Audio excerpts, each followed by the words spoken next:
Mike, as always, thanks so much for having us over to your house. You and Kirsten always welcome us, and it's wonderful to get to spend time with you and your family. Well, we love having you. I was just thinking the last time we were here, like in a big way, it was celebrating your ownership and 300,000 income. I think we had 165 people here, and I barely remember it, but it was a lot. It was. I think you told me we did have a lot of fun, so it's great having you here too. I remember it, and we really did have a great time. Right, and as cool. always, you always make sure that we celebrate our milestones in a big way, and we appreciate you for doing that. Well, I appreciate you. Thank you so much. So my question for you, I was thinking on the way over here. You've been in the business for a while now, quite a few years. How much has it changed now from when you first started? Well, that's a great question, because you know, it's on the surface, it's magnificently different, but in the core, it's kind of the same. You know, the core values haven't really changed. It's recruit, train, and develop people and teach them what you know, and stick to the basics, buy, term, and invest the difference. And as you build distribution, you plug in diversification. But I think the thing that really has been the biggest difference are the systems. You know, the sprint to district, the bonuses for folks, and I think those didn't exist when I came in. We kind of, you know, my system was create a gigantic mess, and then hopefully one of my uplines would figure out how to fix it for me, you know, and thank God I had strong uplines who did that. So, you know, my system was mass chaos. And then hopefully some cream would rise, and I'd get some help to fix the broken pieces. Now there's a lot more structure and a lot more systems. And as a matter of fact, I think in our hierarchy, the 40 vice presidents that we have, I think you've adhered to creating systems that, you know, bring people from brand spanking new straight through to whatever level it is that they want to aspire to. And so, you know, my question to you is, if you could elaborate a little bit on what you think the importance is to sprint to district, and then, you know, just a couple little things that you do as far as systems are concerned to keep people, you know, in I call it between the bumpers, you know. Right. So you're really good at keeping people in between the bumpers. I try. Yeah, you do try. There are people that come out of the bumpers sometimes. Sometimes you still manage to, even I bowl, you know, and I used to bowl with the little kids, and they put those bumpers up. Right. Sometimes you throw a ball so terribly it actually goes over and then makes a gutter ball in the other lane. So you can't you know, you can't overmanage that. Right. You just got to do your best to keep as many as you can. But you do a really good job at that. And so, you know, what is it you think that causes it?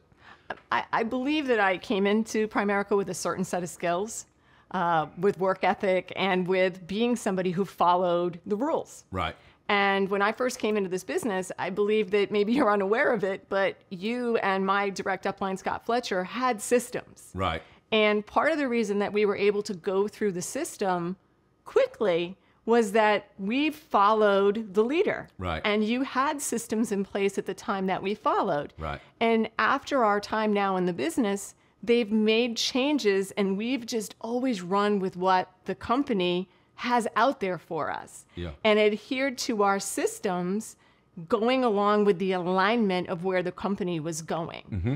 And I think that people come into this business, either they've had a job, or they've been maybe to school, they had a syllabus or a time card or something, and they come in and they want to start their own business. And that's just, you just can't throw somebody out to the wolves and not have a system in place for them.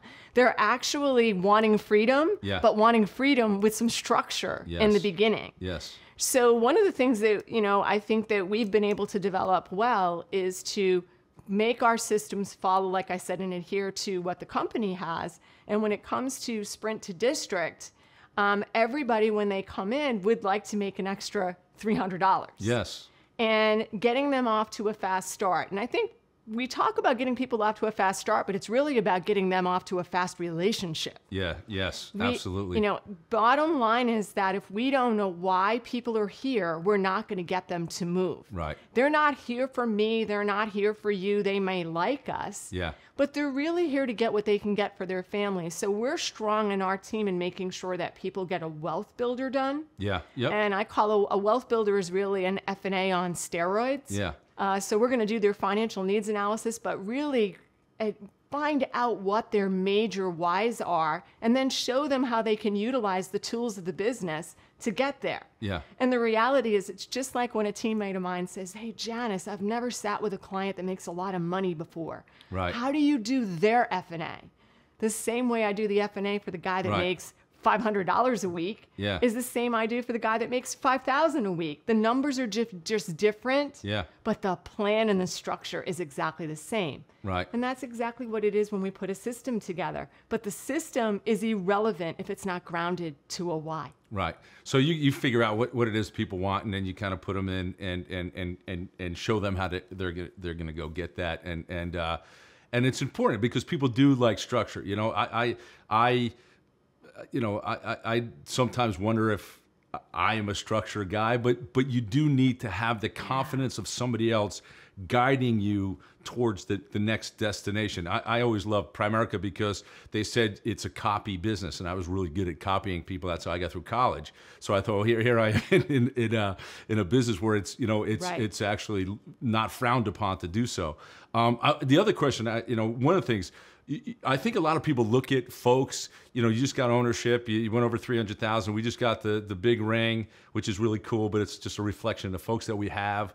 I think I am a great example of I think the company's parading us around a little bit because people are going, well, gee, if that guy could do it, anybody can do it. And I kind of take pride in the fact that it's simple, but it isn't easy, okay? And I think a lot of people think folks like you become successful in the absence of tragedies or in the absence of adversity. And the reality of it is you become successful in the face of adversity. You've had a lot of issues we won't go into, but just talk a little bit how do you stay focused in a very unfocused world? How do you keep your dreams alive? I think it goes back to what I said before. I came into this business with a desire to be somebody. I came from the medical field. I had made doctors lots of money and realized that they really didn't care what my goal was. Right. And I learned that the day a doctor told me, hey, you got to come into work today. And I said, my child was born with 2 holes in her heart.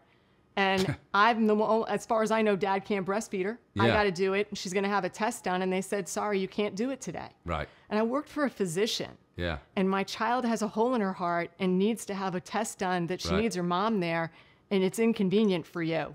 And I never remembered that and swore no one would ever treat me that way again. Right. So coming into this business, I truly believed that this could deliver for me what it was that I wanted. Yeah. And no matter what, if your goal means a lot to you, it really doesn't matter what happens to you. And through Primerica teaching us how to self-improve, and how to stay on top of our game, and how to read, and how to do affirmations. No matter what adversity came my way, and we won't go into all of those, but there were several things that happened that I guess might have taken a lot of people out. Absolutely. And hey, listen, I cry when I get a hangnail sometimes. I've watched what you've gone through, and I've called you. You've given me the opportunity to call myself out on nonsense, and I thought I was pretty tough. So if I'm calling myself out on nonsense over like insignificant issues, then there's a lot of people who need to do that as well. But you've really been a role model for a lot of us as far as just staying focused on, circumstances change in your life, but your goals and your desires don't. And you've been a real, I've learned a lot. I've learned a lot from watching you. It's been very impressive. I appreciate that. But I also have said to you and to Jim Meyer and to Scott Fletcher, you've created a family and an environment that allowed me to go through adversity and still win here. A doctor didn't want me to take a day off to have my daughter have a cardiac test done. Here I've done, dealt with some health issues and some family issues that would take a lot of people out, and you guys all rallied around me. And that's the beauty of Primerica, is that you can build a hierarchy that works like a family. Yep. And when you have that why, and when you've learned how to self-improve, no matter what, if anything, this company taught me how to say, something adverse happened to me, but not why, oh my God, why not? Right. What am I supposed to learn from this? And my whole thing is, the bigger the obstacle, the first thought in my head now is, must be a bigger reward. Right. Right. What am I supposed to learn from this? Yeah. You know, the thing, I've been here 33 years, going on 34 years, right? And one of the biggest challenges I have is I don't take myself too seriously, but I also take this business very seriously, right? And I hear people talking about our business, and there's misinformation out there, and it really bothers me that there's so many people out there who need to have the structure that we offer, because the truth of the matter is, like, we started this conversation with systems and structure and sprint to district. All those things, if you put them into place, gives you a conveyor belt to take somebody from point A to point Z. And even if you kind of are knocked off, you have the system built that enables the people that you've brought into your business and into your system to become successful, regardless of any distractions that you might be getting. And I think you've created that situation, which has enabled you to build and grow through some of the most difficult times in your life. Absolutely. If we didn't have a system in our office, if I didn't have an office manager that was fully licensed, and he and I worked very, very closely together, some of the issues that I've had would have taken my business really out. Right. When the reality is that some of the worst things that could have happened to me, my income increased and we went to SVP. Right. And that was truly and honestly because of having a system that when we weren't there, the system ran when we couldn't run. Right. And I'll tell you, the newest person needs to understand that, because that's our business. The newest person needs to understand the uplines, the people. Even like there was times I think that you and Scott bumped heads, right? And I know there's been times that you and Scott bumped heads. Absolutely. But we knew if we kept you on track in the bumpers and got you to understand where we were coming from and why we were coming from there, that ultimately it would create a business and a track record that was going to pay you for the rest of your life, right? And that's the beauty of the system. And new people got to understand that we may not agree with each other all the time, and you may not understand why I'm asking you to say something, to do something. But I think what everybody needs to understand is we benefit when you succeed, and there's no reason for us to tell you to do something that's going to hurt you.